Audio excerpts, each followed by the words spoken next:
Hai guys, aku rasa susah gila nak buat cencaru sumbat ni. Tapi bila aku tengok resepi senang je rupanya. Dah lah sedap, rasa pedas-pedas ikan besar lepas tu. Jom kita cuba. First thing first, korang masukkan bawang merah dan juga bawang putih yang telah di blend. Dan korang masukkan cili bo. Lepas tu masukkan cili padi merah.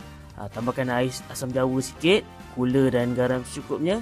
Dan juga barang yang penting ni, ini serai racik daripada serai Melaya. Korang letak je benda ni, dia sama sebiji sumpah macam serai. Korang tahan 2 tahun pula tu, dah siap racik untuk korang. Dan korang tumis sampai garing, dah siaplah sambal kita. Jom kita menyumbat pula. Siang ikan cecaru korang, macam biasa, letak kunyit garam dan sumbatlah ke dalam setiap inci rongga ikan cecaru korang tu. Bagi penuh Lepas tu korang goreng macam biasa. Tapi make sure korang terbalikkan elok-elok supaya dia tak terkeluar sambal tu. Tapi bila dah siap, nampak menyelerakan gila. Ikan cecaru telah pun disumbat dan sumbatlah mereka ke dalam mulutmu. Selamat mencuba dan berbuka.